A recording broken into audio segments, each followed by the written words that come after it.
Welcome everybody to our third Saturday class. Ron McKitrick is here to show us how he gardens with native plants. In his early years in Texas, he was born in Fort Worth, and then he's been around. He's lived in the Southeast, and he's traveled everywhere around the United States. He gardened as a kid. He's always had gardens wherever he lived. He worked as an environmental protection specialist, wildlife biologist, and ecologist. And now he's got his own garden. He's developed an interest in native plants. Ron has been a master gardener since 2018 to whatever life brings. So Ron, it's all yours. Thank you, Suzanne. Before we get started on this, I just want to tell everybody this is hummingbird migratory season. They're headed south. So end of August through September and in October, if you got your red tube plants, if there's still any blooming, you might want to look around. You might have a hummingbird visiting, or if you haven't put your hummingbird feeders out, or they've been out all summer and haven't been filled or cleaned, you may want to do that because there's a good chance you'll see hummers coming through. So that's just a quick note. I moved up to the Ottawa, Collegedale area from Atlanta a little over 3 years ago, and we had built a house here that you're seeing the side of. There was normal little areas that they had planted with a community plantings. Kind of looked at this and what was done, and I wasn't real happy with it and started thinking, what should I put in here? And the best thing I knew was native plants grow here, so they should grow around this house. So that was kind of my reason for doing this. Plus, as you listen to my bio, it was my background is in biology. So I have a interest through that through the years. So this garden that you'll see is about 3 years old. And I think the idea that, you know, I forget what the saying is, but the first year they sit, and the second year they do something, and the third year they explode. And that is truly the case in most of my garden areas. Some of these plants that you see here are probably twice that size, except the ground covers. With that, there's been an explosion of butterflies, other kinds of bees, wasps, moths, that type of thing. Seen more critters around, and it's been truly a joy for me. So I'm just kind of going to give you some a quick background of how I garden. With that, there'll be some slides that we'll talk through, and then the end of this will be primarily photographs from around my place, and we'll talk about the plants a little bit. So with that, let's get started. So the types of things that I want to try to cover is define what a native plant is, as far as I'm concerned. I think you get 20 people together, you'd probably get 20 different answers, but this is what I do. Some of this, the first part of this will be why use native plants, and we'll go through a little bit of discussion there. And how to use native plants will be primarily focused around the slides, the pictures I have, and hopefully this leads to some good discussion. So a native plant, in my mind, is one that grows in our climatic zone, which is zone 7, and has been in the Southeast before the Europeans came to North America. So introduced species is not something that I consider a native plant, even though it's been here for 50 years. In my garden, the selection criteria for what I choose is, first I look at two things, a Tennessee species, or am I going to use non-native plants? And I do have a mixture of non-native plants, and you'll probably see a few as we go through the slides. And I say a Tennessee ecotype just from the standpoint of an ecotype is one that grows in your area. Let's say maybe East Tennessee, as opposed to many of the plants that we have, the same plant you'll see in South Georgia all the way up to Maine, and it will have the same species name. But we all know that they bloom at different times. They have maybe different they're hardy or not, can tolerate hot, humid weather, cannot. So ecotypes are those types of adaptations that have taken place in a single species. A Tennessee species ecotype, I wouldn't spend a whole lot of time looking for these, but they're out there, would be my first go-to. Then the species plant, such as Echinacea purpurea, which is a genus and species of Echinacea, would be one that I would look at that grows in our area and in zone 7 and above and below that, but certainly in zone 7. Below that is a variety.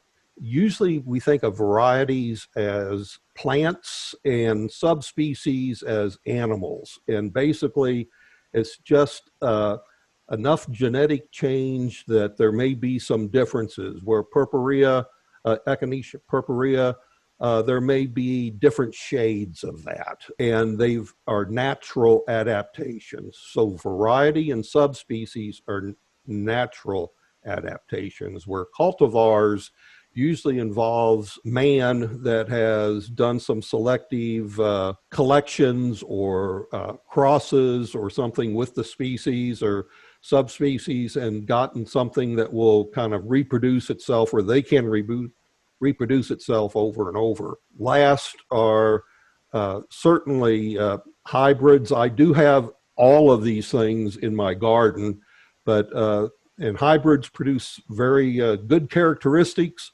but they may not be as hardy. They may not reproduce. You can't use the seed, that type of thing. And if you haven't decided on non-natives, certainly not, other non-native plants that fit into your garden, and I'm sure there's others with that. Question of why is not simple, but I think apparent as we kind of look at some of this. As many of you know, a lot of our plants or a lot of our animals are no longer sustainable, and we're losing populations of these. And with that, biodiversity is decreasing.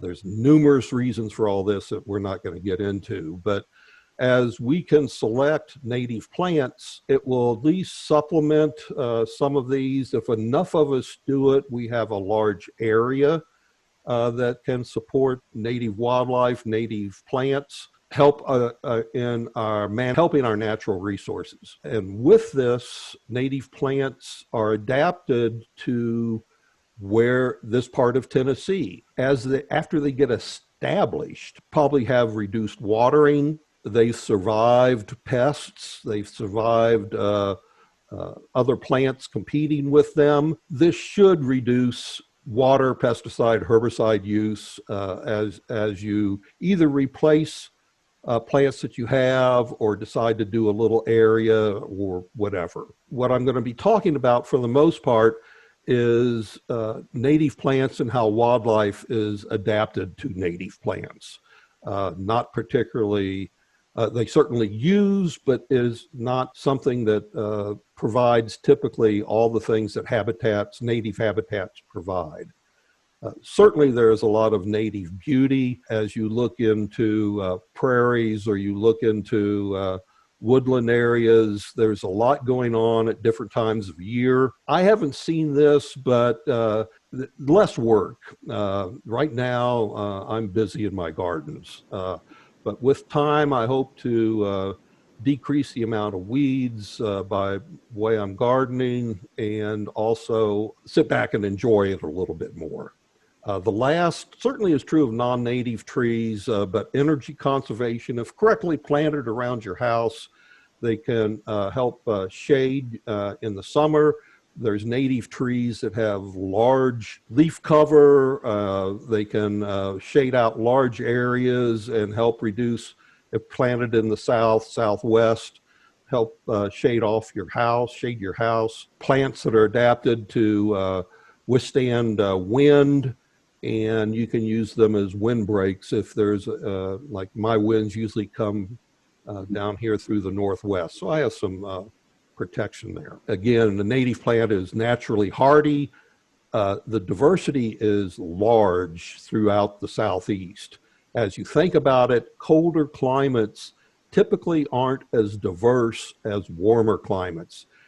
Extremes would be the tundra versus tropical areas. The number of species are huge. So warmer areas have a lot of different species, and if climates continue to kind of increase in temperature, we may be seeing more and more plants coming into us.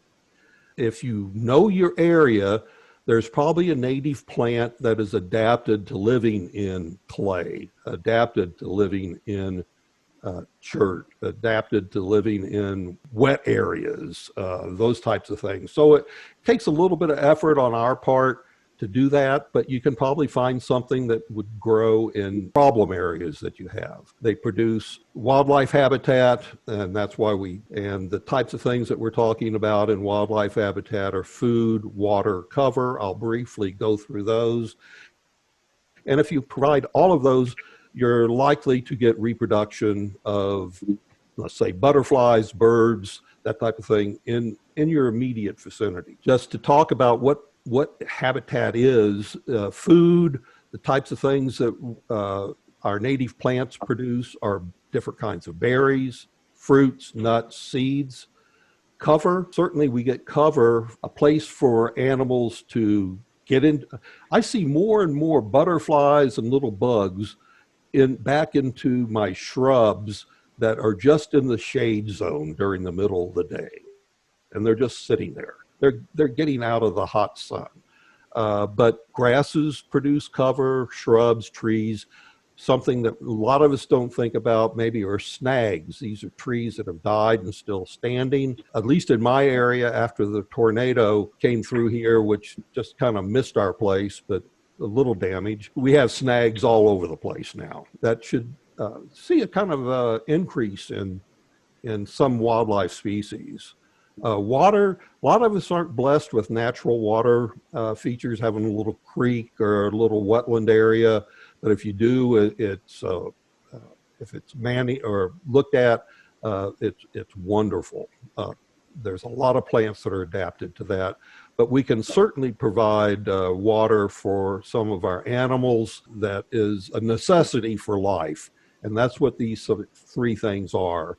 These are the three things that you need to survive and carry on the species through reproduction. Types of, there's certainly different kinds of seeds. A lot of our birds eat seeds, a lot of our mammals eat seeds, as well as mast, which is hard and soft mast, and I'll just briefly go through that in a second. Perennials that I would say they forage on, vegetation that what comes immediately to mind are leaves for caterpillars that will be butterflies and moths soon, but there's a lot of other things that eat vegetation, a lot of insects as well as birds getting nectar from flowers. Invertebrates is a food source. You got other animals eating other animals.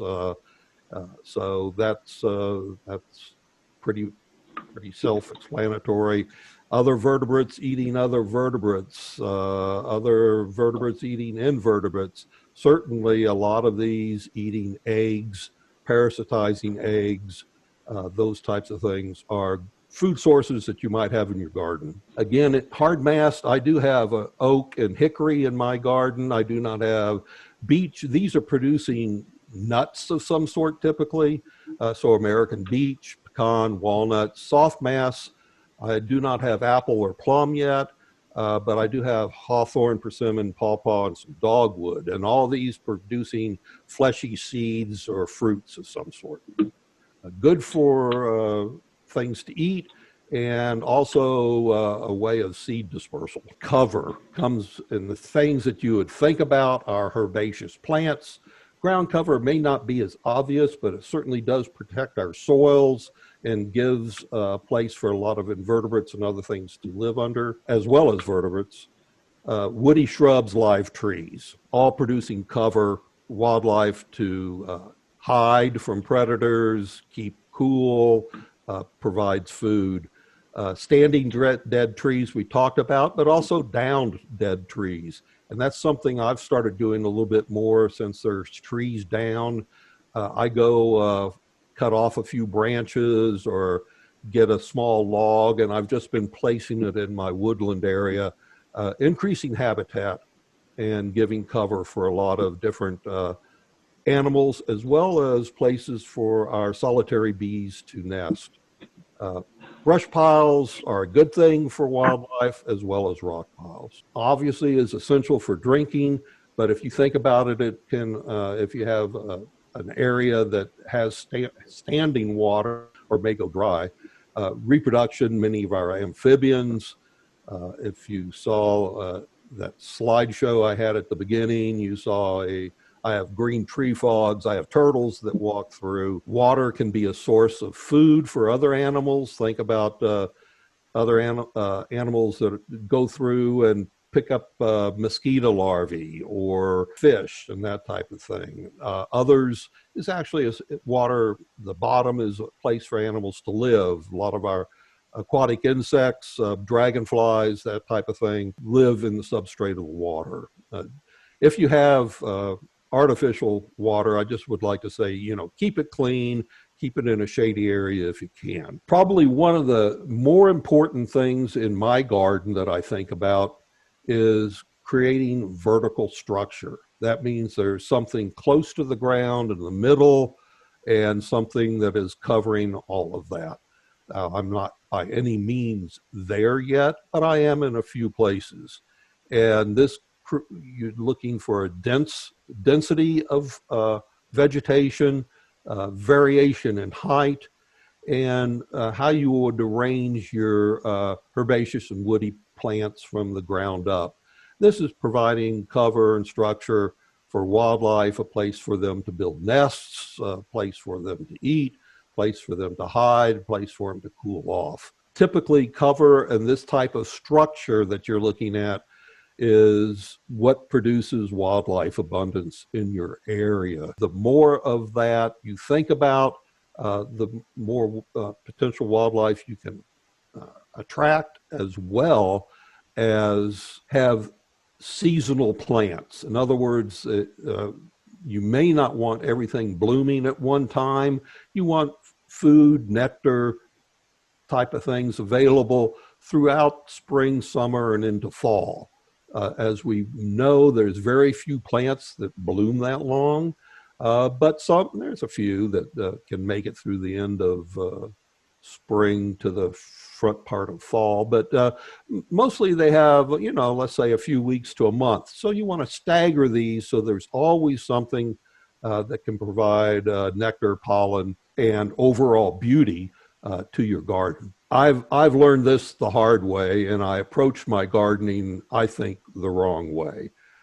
I went full bore, put in tons of plants, actually kind of got a little discouraged through my own kind of not being as patient as I should, and think at the end of the first year I'll have all this. Well, it just won't happen. As we talked about, at least 3 years before this thing gets going, and probably longer. And with all of that, there's no guarantee that these things will come. But if there's sources within some distance that you have, let's say a woodland area, you'll probably start getting woodland species after a period of time. So it's that type of thing. They'll probably show up. There's no guarantee. One of the things you can do to help particularly some of our butterflies, insects, and birds, is do a little deadheading. If I have mass plantings, I'll go in, let's say towards the end of spring, and cut off about a third of what I have there. Not cut off, but take off about a third of what's standing. And then later on, another section, let's say summer, I'll take maybe another third off of a different area. And this keeps a lot of plants blooming. So it's looking at taking a little work to see if this plant, if you deadhead, will it rebloom? And a lot of them do, particularly a lot of our perennials. This is what I live by: constant change. If it doesn't live there, I might give it a second chance, but not a third, and I'll either not use it anymore, or I'll look at what I have been doing, and maybe I just been putting it in the wrong area. Just because it doesn't grow in one place in your yard doesn't mean it will grow in another. The types of things that we've been talking about: the continuum of sun and shade. Plants are typically adapted for that, growing in the sun, growing in the shade, partial shade. Some can manage throughout, but do better in one or the other. The continuum of dry through wet. You're not going to, if you have a pond with lilies in it, you're not going to put it in the middle of your dry garden. It's not going to live. It does live very well in the little pond, and the other way around. And something to then think about when you're doing this is, what are you planting all of this for? It may be simply that you want some beauty, something going in your yard. You like to go out and dig in the dirt. What's the function of all of this? Maybe with me, I'm more habitat looking to attract things. So I'm looking to provide shelter, things like pollen and nectar, and some degree of sustainability, that after this gets in the ground, I'm not going to have to mess with it a whole lot. You may have a different list, and I could probably expand on this one. Step back from this, think about what I've been talking about a little bit, think about where we live. And of course, we're in the East. So deciduous forest are kind of what we call biomes, very large macro look at what's going on. Grasslands in the middle, got desert environments, coniferous forests throughout the United States as 4 biomes that exist here. Within our deciduous forest, when you look at Tennessee, it varies throughout. We have coastal plain to the west, a lot of sandy areas. The plants and animals that live there may be very different from what you see in East Tennessee. Eastern Highland, the Middle Tennessee has highland areas. They have the Central Basin, producing some very unique plants, and actually a lot of plains grasses and plants that have lived there historically. This area, as well as some of the Ridge and Valley, historically 4,000 to 8,000 years ago, a lot of this was plains or savanna through here, dealing with some different types of weather that we had then, produced more of a plains. We live in East Tennessee and a lot in the Cumberland Plateau, Sequatchie Valley, certainly in the Ridge and Valley area, all producing some unique plants and animals, but they may, what occurs in the mountains may be the same species that occurs in the coastal plain and in West Tennessee, but be a different, talked about ecotypes or variety. This is something I know very little about, but I have spent a little bit of time looking at design. And the more I do, the more I kind of go back and kind of look at things. But if you're going to do this, do you have like 10 acres? Or do you have a third of an acre like me? Now that may be large and small, but it may be mine is large, and you got a courtyard or something that you would like to introduce, maybe even a single native plant to. Think about what the space that you have. Your plantings are style, is it naturalistic or more formal? Mine is very naturalistic, and in fact, some may say in places messy. But there's ways to kind of get around that too. And I don't know, I've just recently become familiar with Piet Oudolf, that he's from the Netherlands.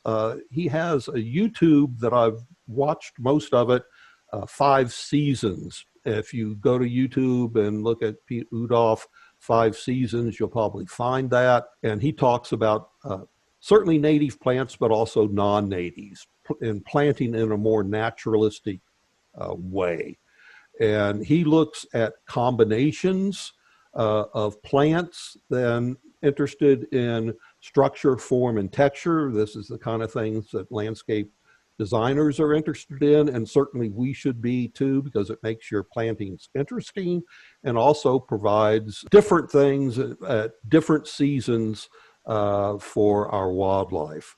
I'll just basically mention matrix planting that he also mentioned, something that I think a lot of cities are using in, let's say, planting along pathways or train right-of-ways or something. And matrix planting simply means you have a base plant, let's say it may be a grass or a sedge of some sort, and instead of using many plants in different combinations, you only use one or two. And it may, if it's a very long strip, maybe you'll go 50 feet with a base and then introduce one or two plants to provide a little interest. And then as you walk, have the same base, and it may be the same one or two plants or different one or two plants in a planting area for interest. Realize that the naturalistic style is pretty much what I call low key. Color is maybe a little more subtle, occurring in patches throughout different seasons, as opposed to a formal style. And something that I've enjoyed going to is, I'm not sure if you're familiar with Mount Cuba, but it's a garden area in Delaware, and they have a website, Mount Cuba Center. If you look at their formal gardens, they'll walk you through them, and they do have some native formal gardens of which you can do, but also interspersed with non-natives. You usually think of formal gardens as planted in blocks rather than just meandering combinations, and they usually provide a lot of color, a lot of electricity or snap. That requires some planning, and that may not be my forte. So naturalistic style fits me. What I have in my garden are basically three habitat types, which I actually didn't mention here, but I have a grass, I think I do later, grass area, what I'd call a barren or savanna, and then towards the other end, a woodland area that I'm trying to produce. The grassland area exists, and I'm not going to talk about it very much. The savanna or barren area is a little bit of a joke, but interesting, and I'm working on the woodland garden. But within those, I have ground covers, vines, perennial shrubs, and trees. So we'll see some of these as we go through. Oh, here, I'm sorry, that probably should have been ahead of that slide, or I waited. Grasslands, I have a little bit of that, mid-successional or barren areas, or the barrens, basically meaning without dense trees, and woodlands being just the opposite of that. My landscape, here, picture of my dog running after a frisbee, but what I want you to note is that I have a very steep slope in the back. You can kind of look at the way that fence is steeply climbing up the hill, and it provides its own problems. Side of the house, relatively flat. This is a multi-season planting, but this is early spring, and you can see the red bud in bloom as you're coming. I have some native azaleas and a plant that we'll spend a little bit more time about, the yellow one at the bottom, which is golden groundsel or golden ragwort. In that, I have some red stem dogwood, and these things have gotten really big and need to be trimmed back. Ground covers of Tealarella corabels and heuchera, and also some gold and green and some other things in there. This is one part of the hillside that this is more or less late spring. Things really haven't started going yet. Mid-spring, a few things blooming, a lot of things growing. This was 2 years ago, and I started putting in something to help define what I have, and that is certainly stairs that enter into the garden in 3 different places. This is my immediate backyard. You can see a fence to your right, and the woodland area is over that, and I consider this barren. areas, but it's kind of unique in 3 areas. And then on the other fence going up to your left would be the grassland area. One of the things that landscape architects say, or a lot of people say, well, this, you got native plants, but yeah, it's really messy and it doesn't look nice. Well, it's in the eye of the beholder, but on the other hand, I'm living in a community, and they say one of the things you can do is define it. And you can see a little edge down there at the bottom left. So you've defined an area, you create some hardscape or structure in there. And one of the things that seems like landscape architects love are benches. And I don't have benches yet, because somebody looking at this says, well, this belongs here because there's a way to get through it. It just doesn't sprawl over your entire yard.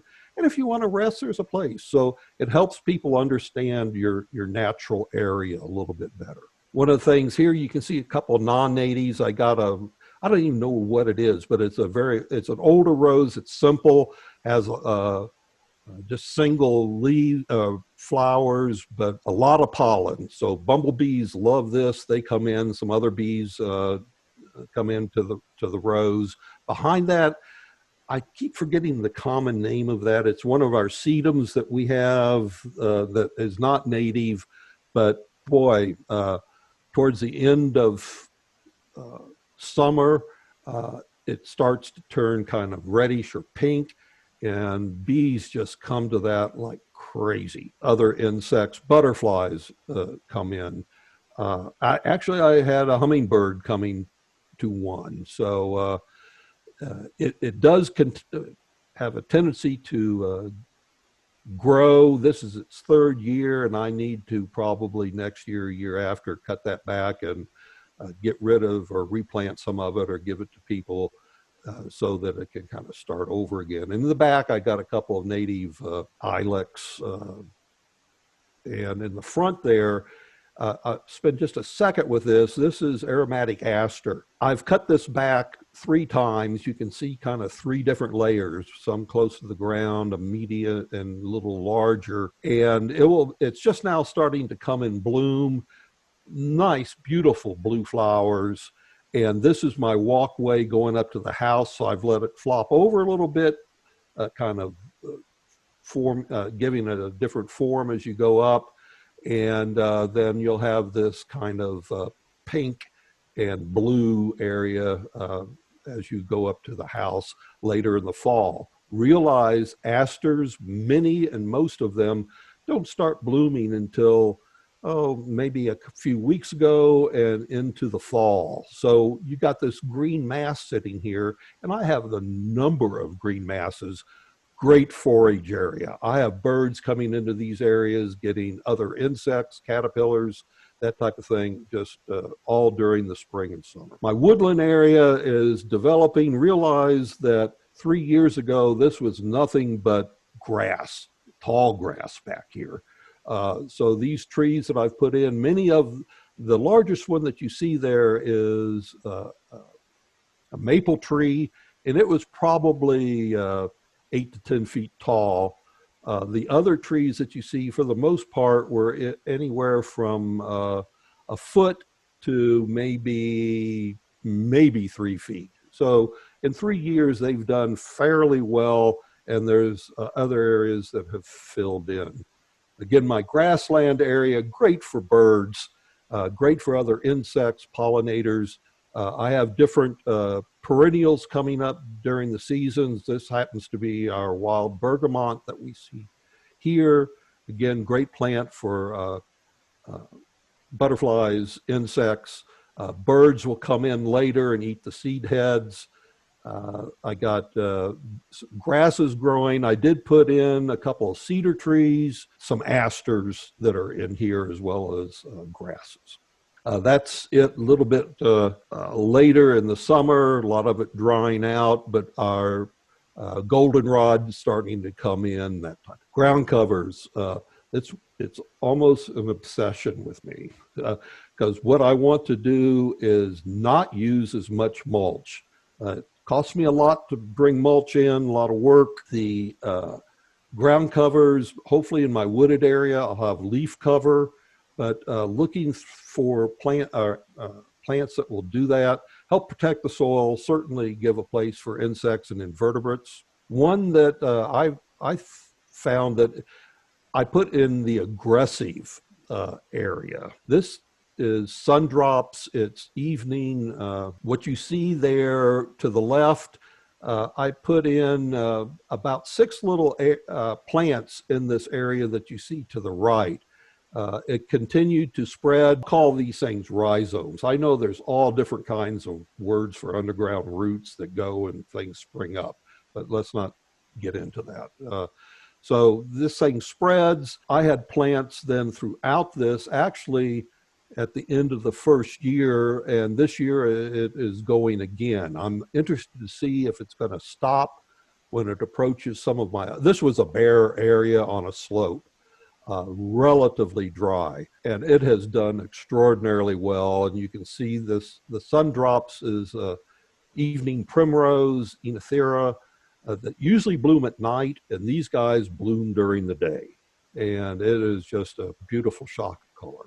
So I like sun drops. I'm going to have to see if they're easy to maintain or not, or keep out of other areas. I have a feeling it will require some work, but you can do it. Another one that is in a little bit of an aggressive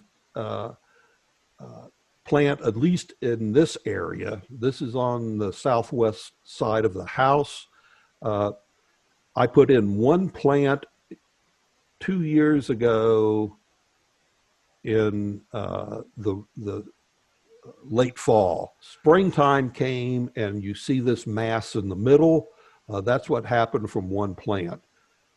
This is kind of, again, gets some sun, but there's some bigger plants around it, so it gets some shade also, so partial shade, even though it's on the southwest side of the house. Starts off early in the spring with these little structures that grow out from the basal leaves. These are evergreen, just like the sun drops are evergreen. They drop back to basal leaves that will protect and be green during the winter, which I love, and produce a beautiful spring flower that is bright yellow and is something that's available for early insects and such coming in that need nectar and pollen. Another ground cover that is slower growing is green and gold, low to the ground, produce, I'd say a little later in the spring, these yellow flowers. It is a slow grower. I'd say this is, I think, almost 3 years old and probably was from one plant and is not quite, maybe not even a foot across, but is continuing to grow slowly.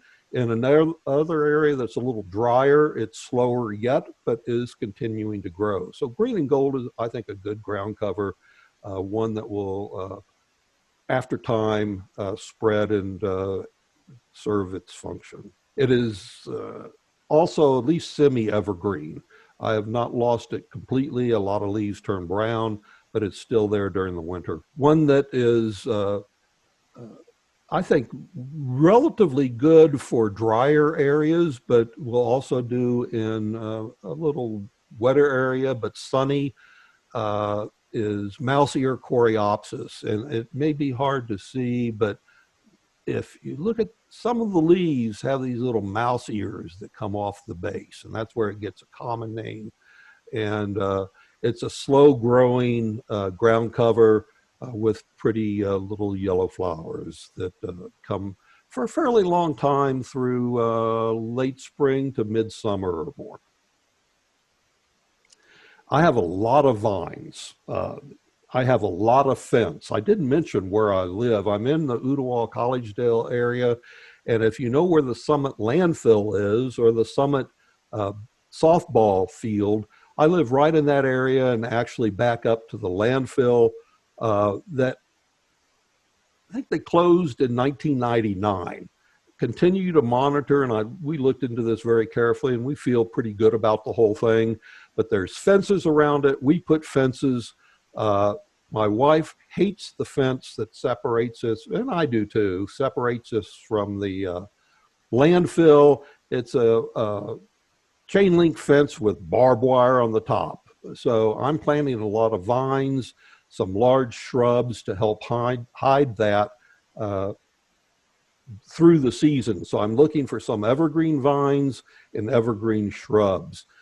These are good for certainly birds. Many insects use the flowers that are used through this, and they bloom at different seasons throughout the year. And hopefully with time as it fills in, it will give you a different form that you're looking at, and certainly textures in the vines. Here's one, the Dutchman's pipe. I particularly like this. It doesn't die back. The stem stays, so when spring comes, everything's there. You doesn't have to grow a stem and then leaves and take forever. So here's one that you can get fairly going late middle spring on. A Dutchman pipe comes from the flower. If you look at that yellow, it goes down and comes back up. They kind of they don't, you have to look to see them. You can see the one close up and the one at the bottom, the flower at the bottom left. The leaves are kind of this heart shape. It's viney. It can get fairly large if on a trellis or cut back and kept shorter. The interesting thing about this, it's the pipe vine butterfly that this serves as a host plant for. Vines primarily in this genus provide the only, I believe the only host plant for the pipe vine caterpillar or butterfly. I've had limited success. Last year I had a few. This year I haven't even seen any, but I've talked to some other folks and they have told me it's sometimes periodic. Sometimes they'll come in, defoliate this plant. Next year they might be very green and lush, but not a whole lot of butterflies. But we'll see. Interesting plant. Many of us are familiar with the coral honeysuckle. Great plant for hummingbirds. They just visit this throughout the blooming season. One thing that I found out that I should have known but didn't is that the coral honeysuckle blooms on new wood. So what I should be doing, and which I haven't, is after they bloom, instead of waiting for the seed for the birds, at least cut many of these after they bloom, and they'll grow new growth again and bloom again. So you can prolong the season that you have the coral honeysuckle by trimming or deadheading back to get, well, more than deadheading, cutting back to get new growth. So I hope to expand the area these are, the time that these are blooming in and going through. Maypop or passion flower, the Gulf fritillary, this is the only plant that it will lay eggs on. Beautiful little flower. Carpenter bees love mine. I don't know. I got carpenter bees in there all the time, pollinating. To the right, you can see one of the maypops. It is edible. It depends upon your taste, I suppose. I don't, it's not one of my favorites. I'd eat it to survive. Leather flower, this is a clematis, a native clematis. You can see on the left, there's a bumblebee that's crawled in there getting nectar or probably pollen. To the right, you can see it's a very delicate vine. I have it going up a trellis as well as over one of a small shrub I have, and it's not like kudzu. It doesn't cover it. It just twines among, within the plant. Beautiful seed heads in the fall, so gives color or something different throughout the season. Another clematis, swamp leather flower. This will grow in wet areas, and I have a wet area. It has different common names, but it's a clematis crispa, I believe. Tolerates water a lot more than the other clematis, and is, again, like the leather flower, fairly delicate, climbs, will almost function as a ground cover over the rocks I have here, and also twine up among some of the shrub perennials. There's just jillions of them, so I'll just mention a few, but certainly providing good cover, good food for a lot of birds, insects, and our mammals. And this is one that you can certainly look at for seasonal value throughout the year. So I'll mention just a few. Some you know, some may not be as common. But this is the rattlesnake master. You can see it starting to grow. It's sticky on the side, almost looks like an agave, but this is a native plant. This is in a cherty area. And I say chert because, like I said, this backs up into the landfill. And I have a feeling like a lot of this was fill and just a mixture, because I have plants that do terrible. I move it 10 feet and it does wonderful. So I think I got all different soil mixtures and types through here. Actually, I dug up one and I had a big piece of asphalt down there. So it produces its own challenge, but then produces a stalk that comes up through the middle. You can see some of the seed heads. This year they had been getting about 3 feet tall. This year they're probably 8 feet tall, with these seed heads attracting butterflies, a lot of different bees and wasps, other insects, beetles come to this. Great flower. This is more of a kind of a something that you just see and not scattered in my garden, but I've been collecting seed heads. They're supposed to do well in prairies, so I've been throwing them in there. No result yet. One that we're probably more familiar with is wild bergamot, one of the mints or bee bombs. This is the native, this purplish color, attracting lots of bees, butterflies coming in here with that tube flower. As they go by, the seeds are great for birds. And I have this in my grassland area, but I also have it in what I term my butterfly garden. So golden Alexander is kind of an interesting plant. They say it's shrubby and may get up to 5-6 feet, spread that much. Mine have been here for 3 years and maybe 2 feet by 2 feet. I don't know if it'll continue to grow or it's a soil and water thing, but it starts in the late spring or mid-spring, and I still have areas that are blooming a little bit. Great seed heads in the parsley dill family.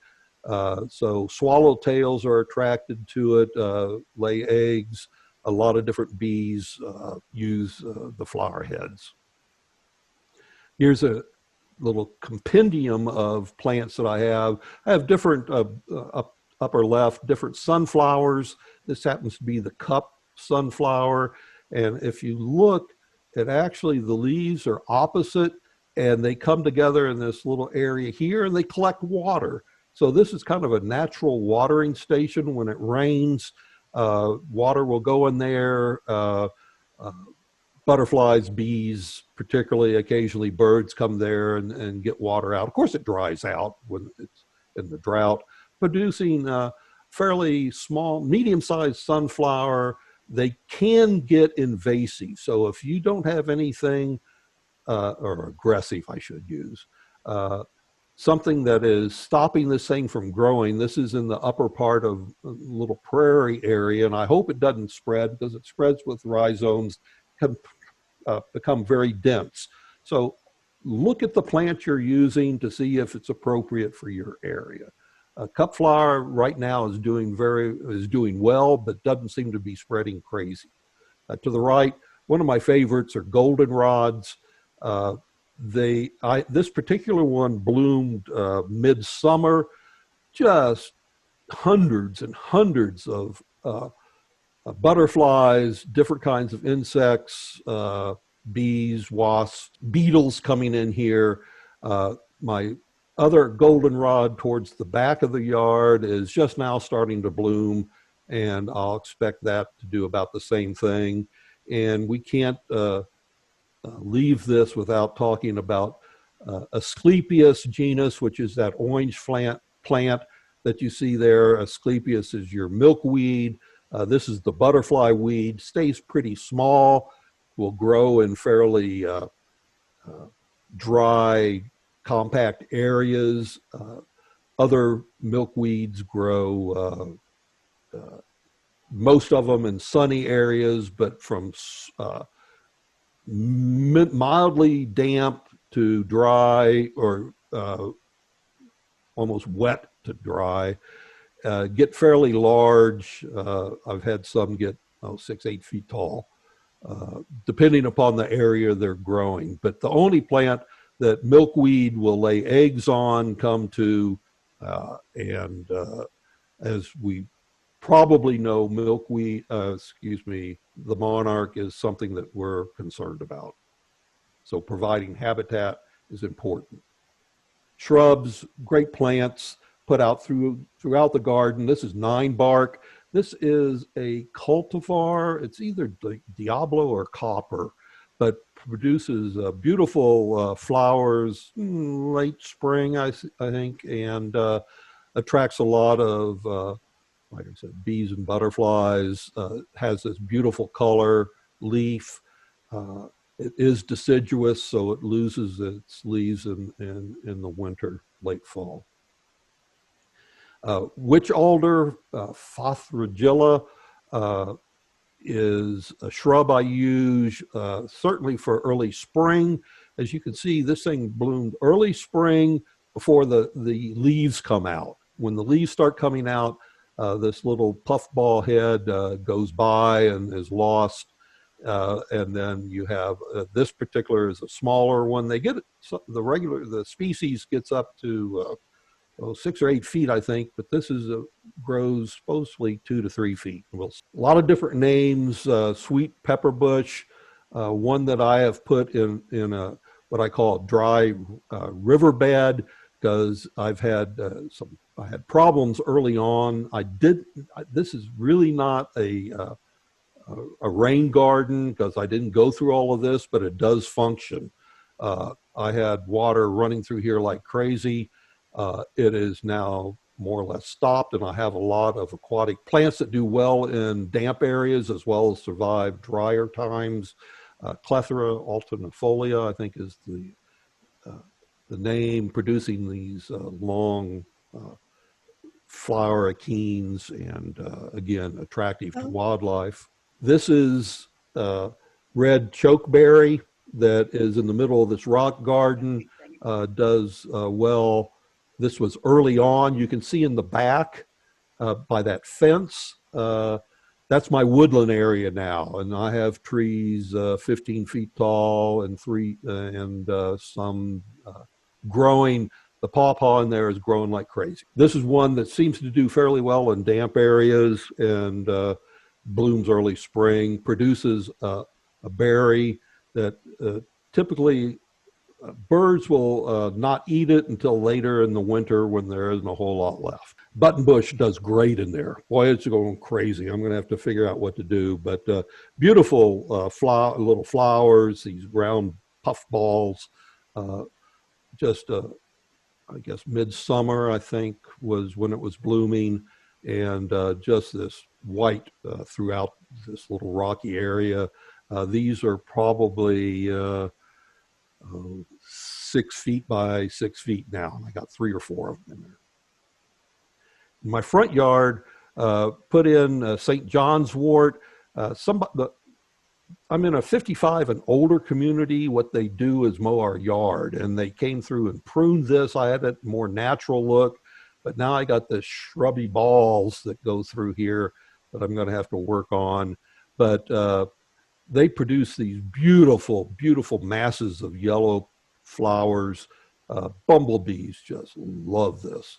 And this is in my front yard. To your, on the picture on the left, to your right would be my front porch, and I got a little rocker out there.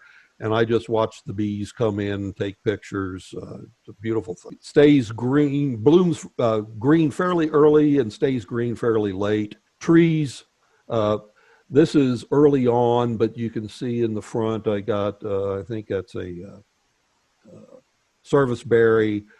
Behind that has leaves on it is a maple. And to the right, that still looks bare, must be even late spring, is black gum. And the leaves are just starting to come out. Like persimmon, You think you got dead trees, and then all of a sudden later in the spring, the leaves just go crazy. Plant I love, I have this in the Barrens area, the middle. Sassafras I have, persimmon and hawthorn are the only trees I have in there. They grow, they're mid-successional plants. So if an area is changing from prairie to woodland, you would expect probably these three as well as others. Sassafras, unique leaves. You can see on the left this double lobe, on the right a single lobe, and some don't have any lobes at all.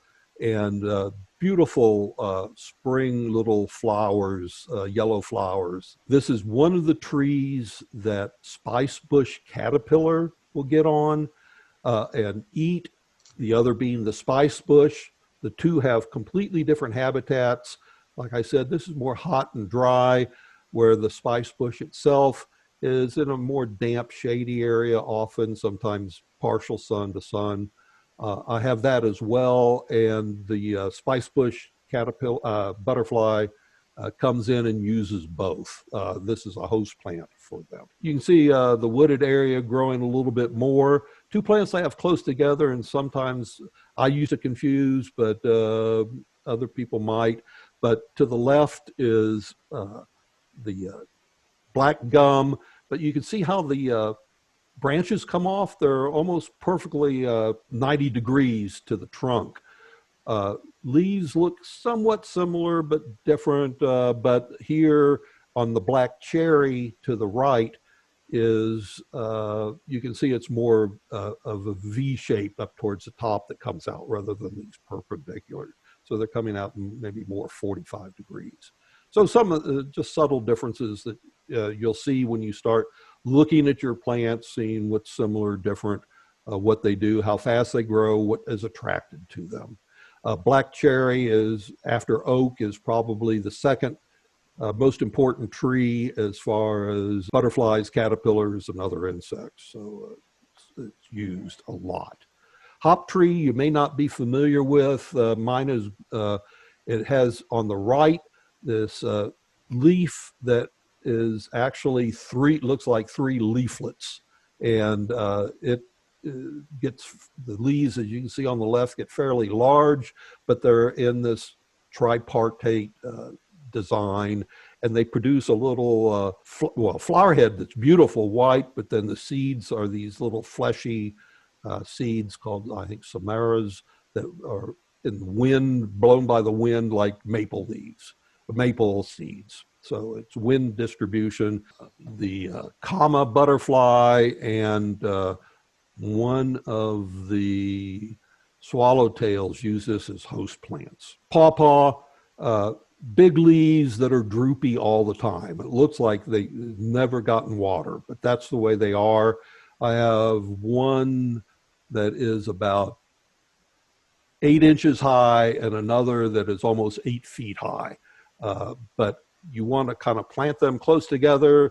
They don't reproduce easily, but they is the host plant for the zebra swallowtail that I have not seen yet, but I'm hopeful. And they produce one of our tropical looking fruits. I know as a kid in high school, we would eat pawpaw. We'd find them in the woods as we're going through. Fairly large plant. They call it between a banana and mango taste, more tropical taste, and I enjoy them. Big seeds. You don't see them in markets. You might see them in farmers markets in August when the fruit is ready, and but not in regular markets. They don't stay well. It's not one of these things you can ship around. Quickly, just some wildlife. I'm not going to spend a whole lot of time with this, but you can see a monarch egg in the upper left, one of the caterpillars, a couple of the caterpillars on some swamp milkweed to the right. And here's the monarch butterfly itself. The lighter green is the swamp milkweed, small. This is one that migrated through early spring.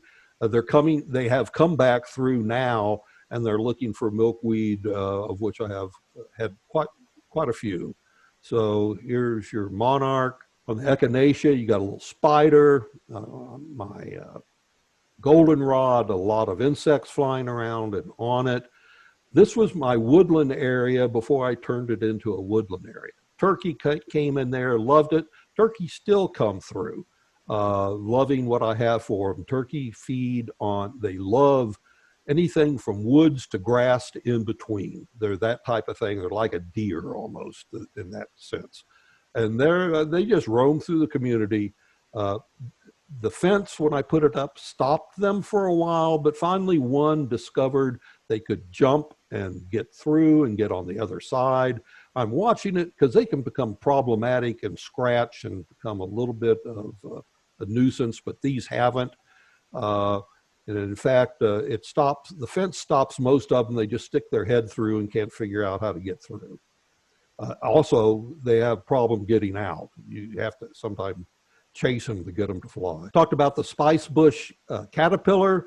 Here you can see a little baby one to the left, a little bit bigger one to the right, and then they get into the either spice bush or sassafras, roll up a leaf, and that's protection. They'll come out and eat and grow, get fairly large. And they early on, this is one that looks like bird poop and supposedly helps protect them from birds. Other things I have around, a little green frog looking in my front door. This is big painted turtle, swamp turtle that have a little wetland area, maybe 100 yards away. They come up and lay eggs, as well as box turtles roam through. I find little baby box turtles that have hatched out. Quick list. I won't go through this because I think this will be posted, but some of the things that I've used to help me, couple of things you Google, native plants that are alternate plantings for some of the exotic invasives we've had. Good guide, landscaping with native plants. They have something that is good for West Tennessee, Middle Tennessee, and East Tennessee. Again, a good guide. Google these and you'll find they're available to look at and print off. That's it. Anybody, either questions that folks had during the discussion, or there's a lot of things that could accumulate in the woodland area I'm developing or trying to develop. I want to stop mulching that area, so I'm looking for ground covers and I'm looking for leaves. So no, I'm not going to rake. And in fact, the guy next to me does, and I go collect his and throw them back in that woodland area right now. One of the things that you may not like is that they blow all over your yard, everybody else's yard. So if you live in a suburban area, yeah, you probably need to get them off the grass or not let them blow on the neighbor's grass. May not be the best thing for grassy areas, but you know, if they're not too dense, I don't think it's too bad. And I don't know if it's a tick thing. That's something somebody else would have to answer. I know early spring, sometimes 2 out of 3 years I've had ticks. So I'm not sure if that's a temperature thing or I don't have a leaf problem yet. I had nothing but grass and bare soil when they built this house. So it's so you're waiting for leaves. I'm waiting for leaves, yeah. Right. Joy Jones has a question about how you handled the erosion problem on your hill. Joy, do you have anything to add to that if you're still here? Hi. I have a steep hill, and I see that you also have a fairly steep hill in the back. What do you do? I get all kinds of problems. I have all kinds of problems with water washing down. Oh yeah, it can be horrendous. When we first moved in, there was grass sporadic up there, but the good thing that they did was build a little swell area before the house, and all the water went into that and to the side, creating another problem. But this, I've just started planting. I've used a lot of shrubs, a lot of grasses, a lot of sedges. I think you saw that sun drop. That seems to do very well on a slope yard spreading. Anything you can get something with a lot of roots that will help stabilize that and keep it from running off. More severe thing or other things you can do is, actually go in and do some cutting and what do you call it? Tearing. Terracing? Terracing. Thank you for the word. Terracing? I have not attempted that and don't plan to, but that's certainly an alternative. The grassy area below my plantings is a mess. And what I have decided on down at the bottom where it stays fairly damp, I got beautiful grass. As I start going up the hill, the grass is either washing, because it's basically clay underneath this thing. There is no topsoil. The grass lasted about 1.5 years and sporadically grows. And what I have now are native plants coming in, reseeding, and they come through and mow it, and it's helping stabilize the soil. So it's not going to be a beautiful front yard that it, far as grass is concerned, that I do have. Community doesn't seem to care what happens on the side or the back. They do care about the front. What I've been doing initially, I mowed. I actually took since it's relatively small, just a weed whacker, and I went in for the first couple years and cut it back relatively short, maybe 3 to 4 inches, if that. Actually dug some areas out because I was putting in perennial plants and trying to get them a start. Since then, or this year, my plan is to only go in, and since it's a great area, it's a nesting area for like one thing that I've been very successful with are field sparrows. They nest on the ground. I have field sparrows nesting there. They stay around. They get in my asters all during the summer when it's just green. One thing I didn't realize, I thought sparrows were primarily seed eaters, huge insect eaters, and they'll go through there and pick out all kinds of things. And I have water around, so this is one that I've been very successful with. A bird, the field sparrow. So and other insects will overwinter in this. So I don't want to mow it because I'll have pupa, other things that I want around. So my plan is late spring to go in with, what I'm going to do is my perennials, I'm going to go in and cut maybe in half, particularly those that have a soft core.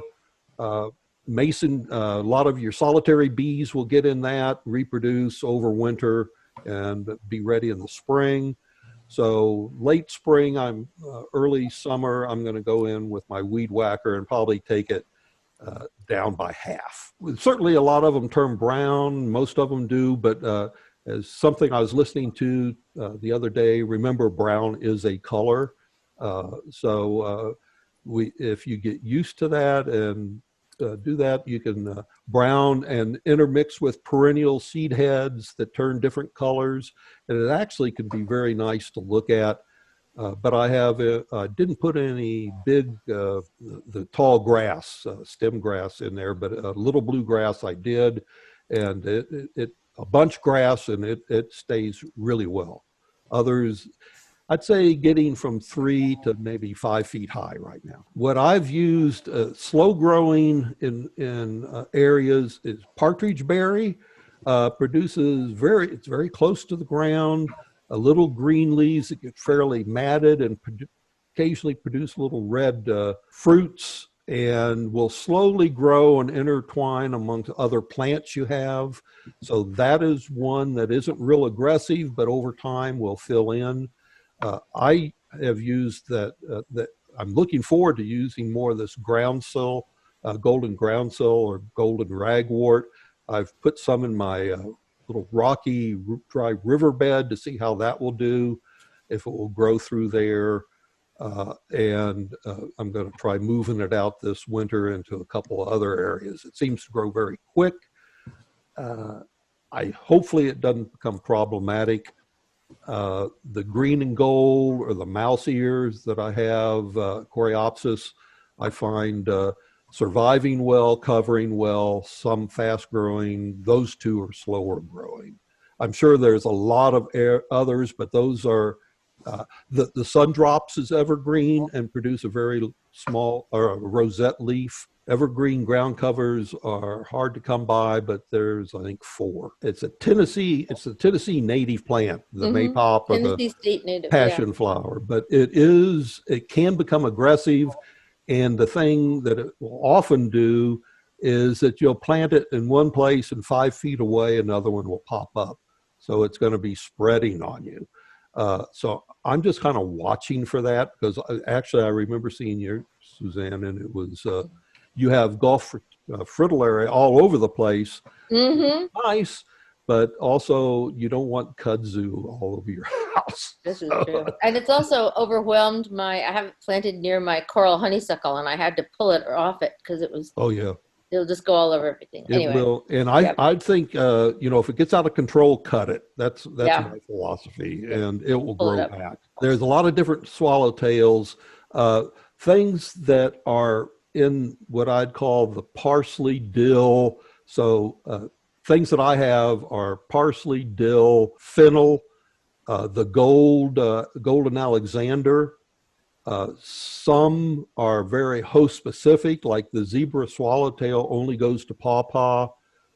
One of the other swallowtails like that hop tree, but that gets fairly specific. But if you're in the dill group, like I have black swallowtail, tiger swallowtail, well, the spice bush swallowtail goes to sassafras and the spice bush, and pipe vine swallowtail, I think that's what it's called, goes to pipe vine. So some are very specific, others look for things in the dill family. I had caterpillars and pupa cases just all over the place from like the black swallowtail. Rue, now I use the rue that is the non-native herb or medicinal, but it grows fairly well. If it's too wet an area, it won't, but boy, the black swallowtail loves those things. They'll come in and lay eggs, and my plant's just filled with little caterpillars. I get a lot of my things from reflection writing, also mail order. Sometimes Tennessee Naturescapes is a great area and has always given me great plants. Had very little problem with them. I agree. I've ordered from Prairie Moon and Prairie Nursery out in the Midwest. They do give you some smaller plants, and you can get, if you want quite a few, you can get, those in trays. The thing with small plants, you need to pay some attention to them. Plant and leave it alone doesn't work for these guys unless you got a really good area. I try to do the opposite. I try to dig a hole, put them in, figure they're native and they better live. But the small ones need some attention. Yeah. There are different kinds of milkweed. Yes, there are. And I wish and butterfly weed, milkweed and butterfly weed, which are different. Exactly. Well, they're all in the genus Asclepias. So that's what you're looking for, something that's in that genus to attract monarchs in particular. The butterfly weed is one that has a taproot, and does fairly well. It might be what you used to consider a roadside plant, where it's a little more compacted, maybe not the best soil in the world. They typically do pretty well in there. They don't compete real well in very damp, moist, mesic areas typically, if you got a lot of other things going on. But they don't get very tall, foot and a half maybe. Got that beautiful orange flower and attract other things, but certainly milkweed. And the thing about milkweed in particular is that if you break the stem or the leaf, this white milky substance comes out, and that's what the caterpillars are eating. And it's toxic to birds, or at least bitter, so they tend to leave them alone. It used to be thought like the viceroy was a mimic, and it is a mimic of the monarch, but it is thought at one time thought to be, well, it looked like the monarch, so other birds will leave it alone. And recent studies kind of indicate that the monarch, or the viceroy that is gets on willow a lot and some other plants, is also somewhat toxic. The caterpillars get on it, and therefore the adults. So it's, instead of what we call Batesian mimicry, where one protects the other, here they're protecting each other and help it to survive. So, but milkweed is essential and is as far as I know, the only plant that monarchs will feed on, lay their eggs on. The caterpillars will feed on. The adults then are migratory, and you've probably seen pictures where, I think, Central America someplace, they all gather on these trees in the winter, and then migrate back as far as into Canada. And there's routes that they follow. And with road construction, cleaning up areas, the milkweed being considered by many a weed, taken out. And so the monarchs started having a real problem and declining. So milkweed planting is what the monarch societies want you to do. And I planted some, and I got monarch butterflies coming in and pupating, and I have not seen the pupa, the butterfly from the pupa, but I assume that they did because they were empty. Butterfly weed, drier areas, some like the swamp milkweed, which is probably one of the best for monarchs.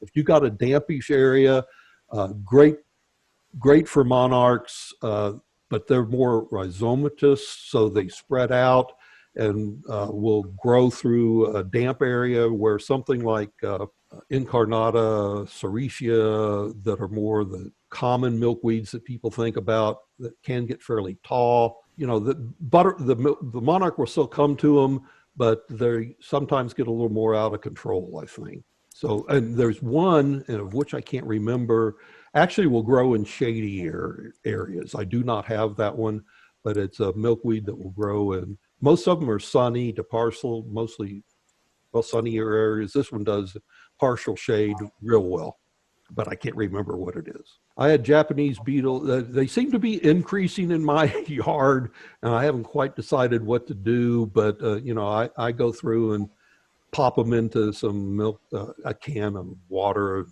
and soap. And but it's hard for me to keep up with. They loved my St. John's wort. They actually got into a couple of redbud trees, getting the leaves just, so yeah, it's a problem. I wish that native plants kept them away, but they do not.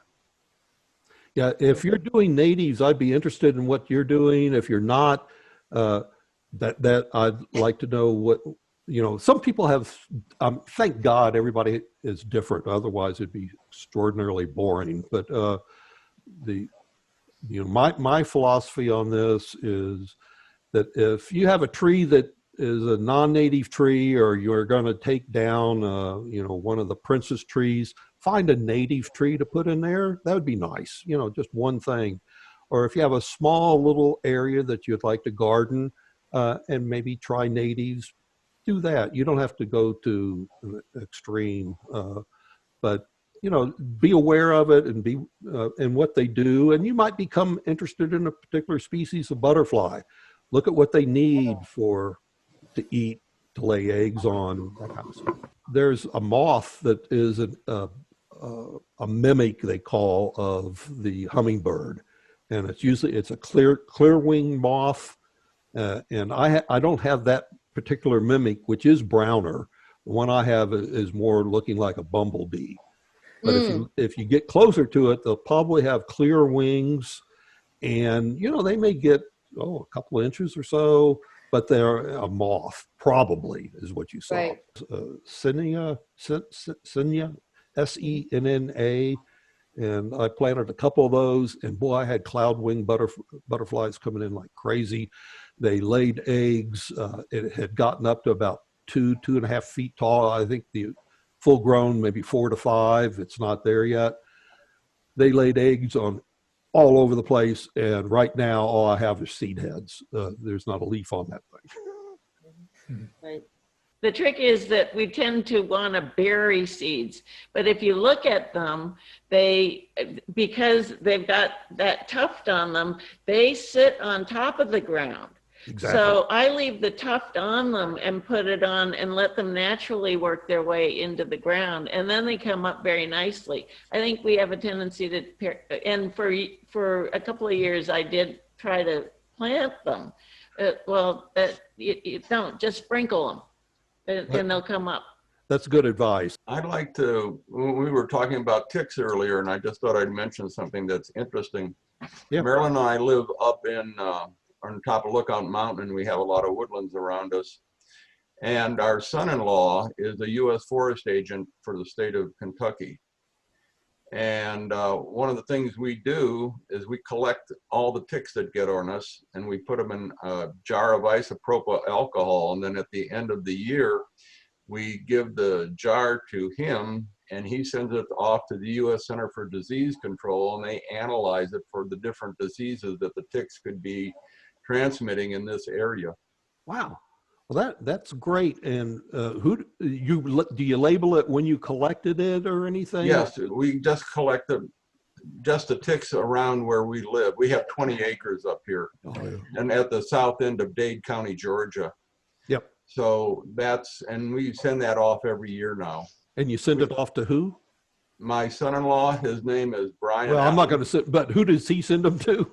This U.S. Center for Disease Control down in Baton Rouge, Louisiana. Anyway, that's what I just wanted to mention that because I thought it's a useful piece of information. Absolutely. I appreciate that, Dave. One other thing that I do is that with the Japanese beetles, I collect them and put them, I like peanut butter jars because they have a wide mouth. Yep. I can get them in and they don't get out. I put them into water, and then I feed them to the fish in my ponds. Ooh. And the fish love them. I love that. Yeah. So if you have a small pond or something with some fish or turtles, the turtles will actually come for them too. Interesting. But I throw them out so they're floating on the top of the water, and then watch them disappear. Come and get them.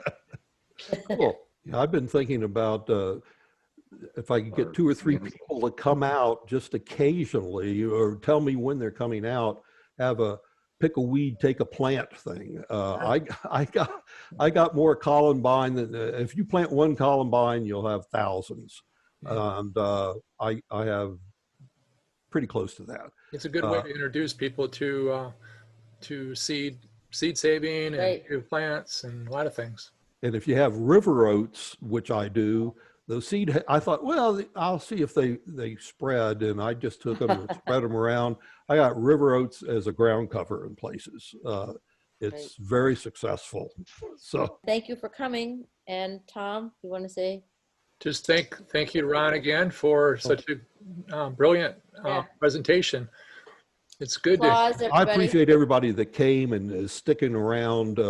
And I'm retired, so I'm around a lot, but I'm in the directory, so email me or phone me if you got questions, or leave a message or put it from a master gardener if you're emailing me, because I have a tendency to delete things if I don't know what it's about. Thanks again, Ron. You bet. One last thing, my garden, I've had a lot more parasitoid wasps that I've seen, and also getting on caterpillars. And from what I've read, that's a sign of a healthy environment, and that makes me feel well. Things are starting to come together and maybe be sustainable. So last comment. Well, thanks everybody for coming. Thank you. Thank you, Ron. Again, more applause. It was fun. Great. Bye-bye.